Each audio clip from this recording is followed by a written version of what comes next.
Hi everyone. So I'm going to talk now a little bit about advanced considerations of gated faster CMOS technology. So these are maybe things that you maybe knew a bit about, or maybe a bit more niche and aren't so widely discussed, and I think are really worth knowing about, so you can get the most out of your camera. So there's sort of two main components, but I'm going to mainly talk about linearity and dynamic range, and sort of what we mean by those, and what factors within the camera make up them. So obviously we have our intensifier and we have our sensor, and we have our intensifier and sensor. And of the whole camera, obviously these two components are the two key things when it comes to defining what kind of linearity and dynamic range we're going to get. So first I'm going to talk a little bit about the sensor and how linearity and dynamic range work within the sensor, and sort of show how the relatively good linearity of sensors are, and then compare this to the intensifier and how that can often be a determining point in terms of your linearity and the dynamic range you can expect to get out of your experiments.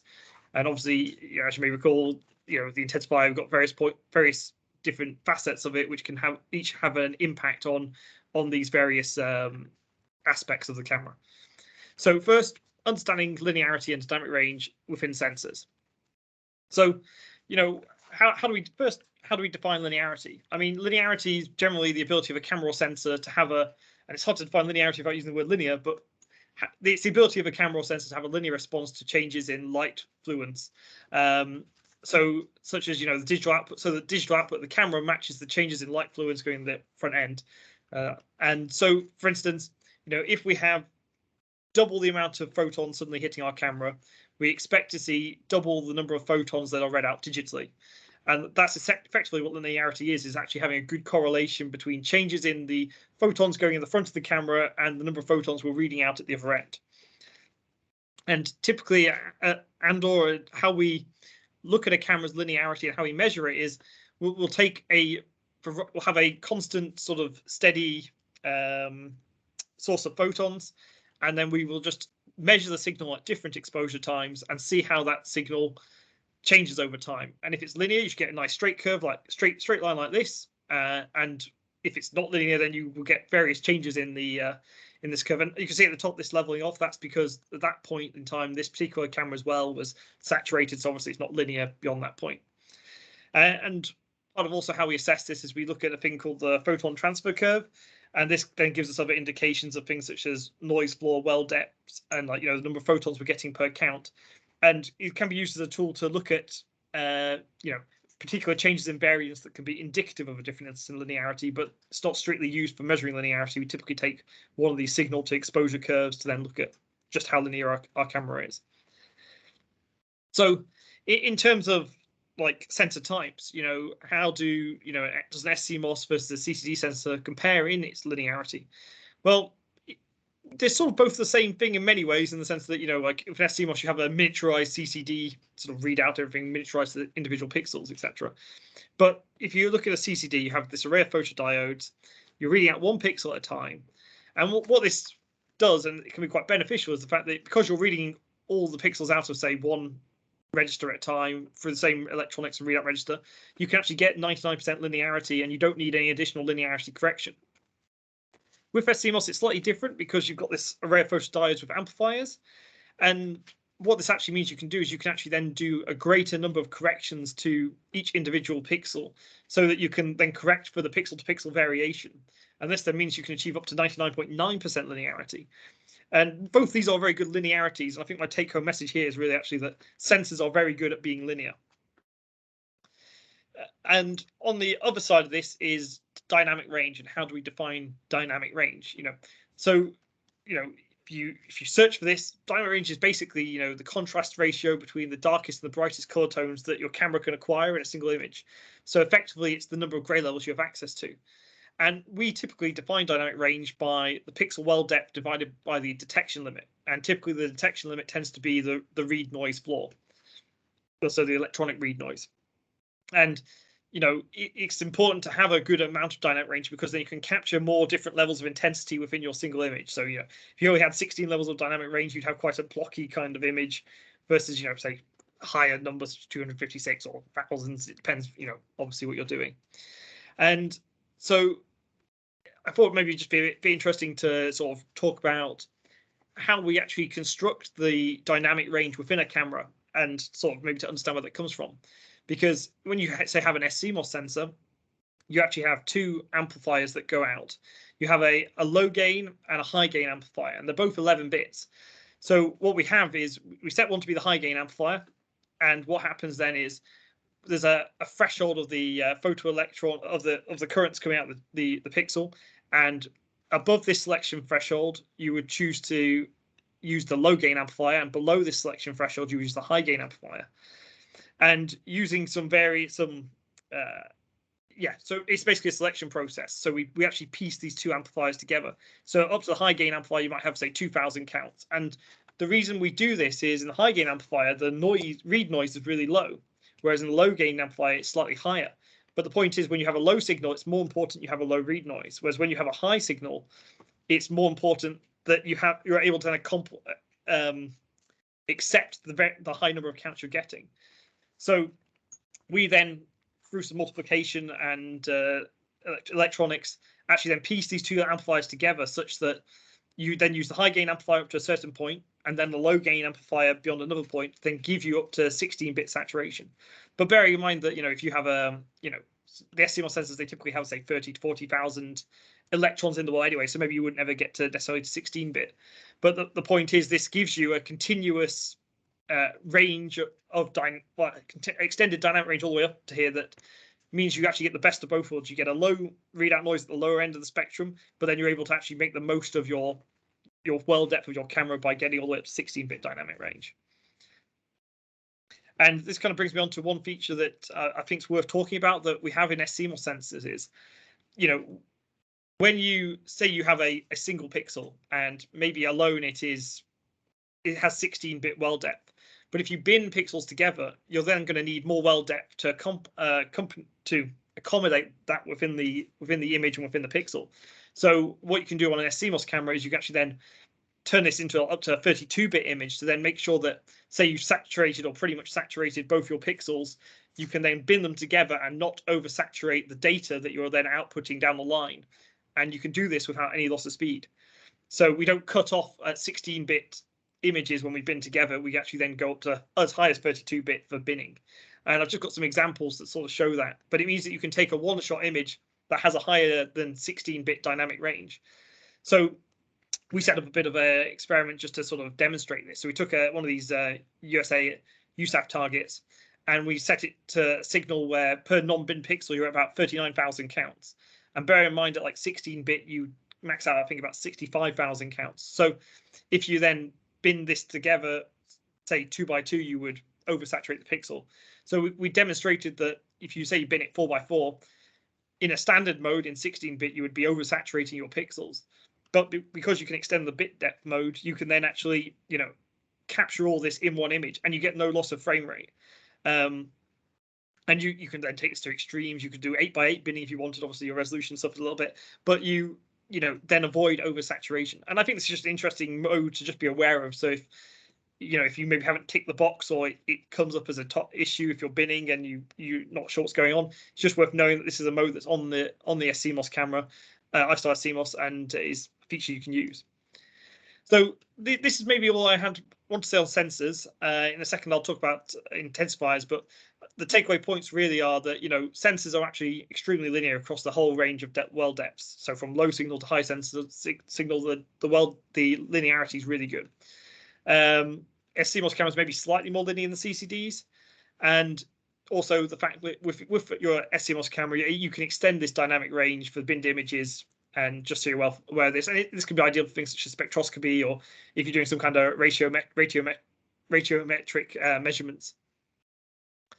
So now I want to talk a bit about best practice and some considerations for maximizing your linearity and getting the most out of your dynamic range and intensifiers, because I think often this can get a bit more muddied sometimes for some people, and I think it's worth really sort of just diving into this so we all understand what's going on. So as I said before, you've got these 4 components of your intensifier. You've got your input window, which is just what your photocathode's on. You've got your photocathode, which is actually converting the photons into photoelectrons, which you can then pass into your microchannel plate, which is then amplifying your signal up such that it hits a phosphor, where it's converted back into photoelectrons into visible photons. And one key point I want to talk about really is how gain translates into dynamic range, because, you know, as you apply more gain to your signal, you effectively reduce your dynamic range. And as I said before, your dynamic range is the effective number of gray levels you can discriminate. But I often find that kind of quite hard to get your head around. Like, well, okay, you hear it, but what does that really mean in practice? Because we've said that our dynamic range is our well depth divided by our detection limit. But so I spent a bit of time putting together this sort of animation, which I think helps to really visualize the importance of how you set your gain and its impact on your dynamic range. So if you imagine you have, say, two MCPs for the sake of comparison, one with really high gain and one for really low gain. So let's call the high gain one, say, you know, a gain of 1,000 versus a gain of 10 on your low gain MCP. And you have photoelectrons that you've generated at your photocathode, and you bring them through your MCP. So on your high gain MCP, you're generating a large number of photoelectrons. So you say you take 10 photoelectrons, you turn them into, say, 10,000 photoelectrons, whereas on your lower gain one, you maybe turn it into, say, 100 or so. Now, the point is that in both these circumstances, they're still going into a single pixel that is the same size. So maybe you could think of your single pixel as say, a bucket or what have you. But each of these that you can fit into your single pixel is effectively is a gray level. It is a step of your dynamic range. So you can only fit so many photoelectrons in if you depending on your gain, because you've got such big pieces. So for instance, in the high gain circumstance, imagine that your well's 40,000. You can only then fit 4 of these photoelectrons effectively in it. You'd only have, say, 4 gray levels. I mean, it's an extreme example, but it's the point I'm trying to make. Whereas if you, say, had your low gain setup, you could fit far more of these smaller clusters of photoelectrons that you've multiplied up that are hitting your phosphor into your single pixel. And I just want to really emphasize here that this is how the gain you choose then affects your dynamic range, because you can't have as many photons going into your sensor here as you can here effectively. And this graph sort of just reiterates the same point, which is, if you've got a maximum camera well depth and you have varying different amounts of gain, the number of gray levels you can access, is higher the lower your gain is, and then obviously gets substantially lower the higher your gain is, dependent on signal intensity on the sensor. And yes, I hope I've not labored the point too much, but I just thought this was worth really talking about and understanding. And this kind of leads into another point, which is, and I want to focus a little bit now on the microchannel plate and sort of general intensifier linearity, because the microchannel plate within your intensified camera is this series of millions of thin glass channels that are bundled together and are parallel and sliced into, and basically sliced through a disc. Now, when an electron enters a channel of your microchannel plate, it hits the inner wall and you generate secondary electrons through impact ionization. But this as a piece within the camera, the MCP has a given voltage and a given capacitance. And so what that means is that depending on the volume of photoelectrons or the amount of gain within this structure, that can then have an impact on how the photoelectron current then behaves. So I think one question we often get asked is, well, how much gain should I apply to my MCP for the experiment I'm doing? And so typically what we'd recommend is you really need to just use enough gain to overcome the noise floor of the detector. And typically, as a rule of thumb, we would say this is 5 to 6 times the sort of the noise floor of the sensor. So for instance, if you had say a 52 electron read noise camera like iStar sCMOS, you'd maybe have 31 times gain to overcome the sensor noise floor. And if you had various other cameras, you'd then obviously have to scale it up more. But the point is that if you then apply this unnecessarily, as I showed you before, you're really reducing your dynamic range, because you can accommodate less of your photons onto your sensor. But one sort of exception to this rule is if you're doing single photon counting applications, you normally set the gain to the maximum, because then you get the best discrimination and best statistics for your incoming photons to then correctly identify, what is a photon, what isn't a photon, etc. So that's normally when you would set your gain to the maximum. So we have our manufacturer who makes these intensifier tubes, and they provided us with this graph, which basically shows you. So it's a graph of luminescence versus the actual emittance from the screen. And so what you see is when you have a situation where you have, say, a high amount of luminescence, but at high luminescence on an intensifier, you sort of, so this is gain. So there's gain of, say, 10 to the 4, 10 to the minus, 10 to the 7. As you increase your luminescence to the point where you've got loads of gain and you've got a lot of intensity, you get out, there's this linear regime within your intensifier where you get a linear response from, so you increase double your number of photons going in and you get double the gain. But once you get to the point where you've put so many photoelectrons through your MCP that you actually start getting this effect here where you actually get a sort of non-linear response from your intensifier. And this then varies, like, so when this sort of non-linear response, this then varies depending on how much gain you're using. So if you're in a circumstance where you're then, say you use even more gain, this area of linear response reduces and you get to this non-linear regime much quicker. And I think this is tied into sort of, as I was talking about before, the sort of the physical like capacitance or resistance of the photocathode that you have, the microchannel plate.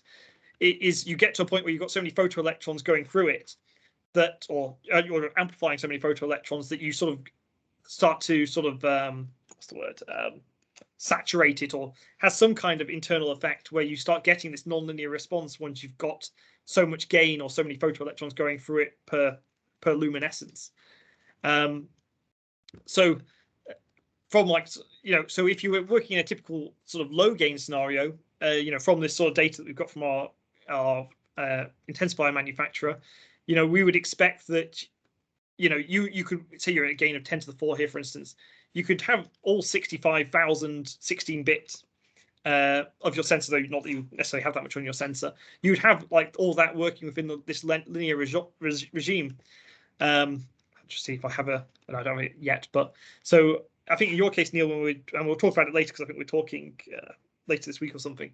But it seems like if you go to a really high gain, you then enter a circumstance where, if you imagine you had, so many thousands of photoelectrons going in here, you would start at a really high gain. You'd really get to this region of non-linearity, and that might be a sort of response you might see.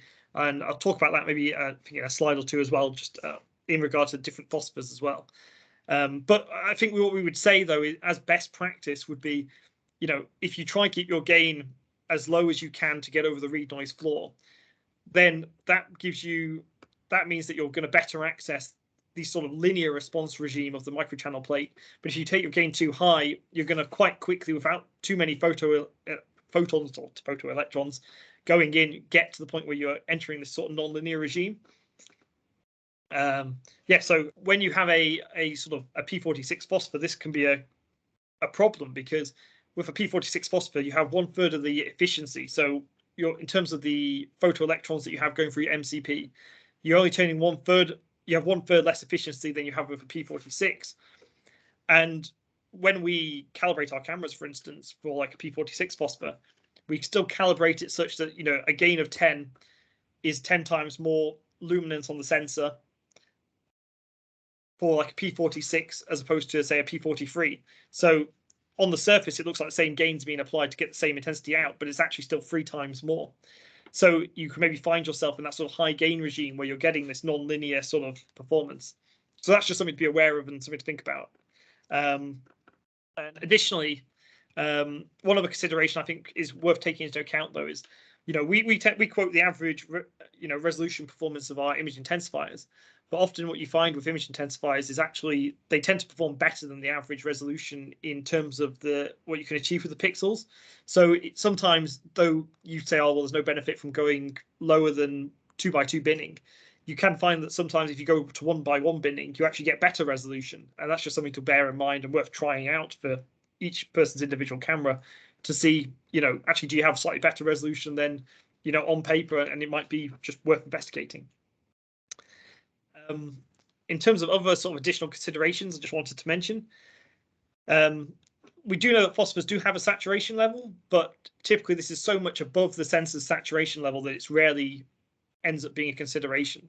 But one thing that is worth knowing is that intensifiers naturally have built into them sort of a protection mechanism. So if you get into a circumstance where you have too many photoelectrons hitting a phosphor screen, there's a feedback loop of I think it's measuring the voltage or current on the phosphor that automatically will feed back and lower the MCP, so you can't then burn your phosphor to a crisp, which we have seen people manage to do once or twice when they've been firing lasers through these things and that kind of stuff. But it's few and far between. But the point is, if you are reaching a point where you're oversaturating the sensor and you keep seeing the MCP dimming for some reason, just be aware that this could be part of that feedback loop that is helping to protect the phosphor from being hit by too many photoelectrons.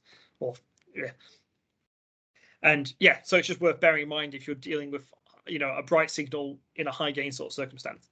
So I think that's pretty much everything I want to say on this. I think sort of some of the key takeaway points really is, if you're not counting photons, then I would recommend you we would recommend in general that you keep your MCP gain, as low as you can, just to overcome the sensor noise floor. This then gives you the maximum dynamic range. The intensifier's linear response is generally, accessible over a wider luminance range, but this is much better at lower gains as opposed to higher gains. And I think, as is the case sometimes, it's worth just being aware that the light level range from experiment might not quite ideally match this linear response we get from the intensifier, and just to be aware of that. And there's maybe some tweaking to do to try and reach the ideal conditions to maximize the linear response. Thanks for watching, everyone. If you've got any questions at all about this,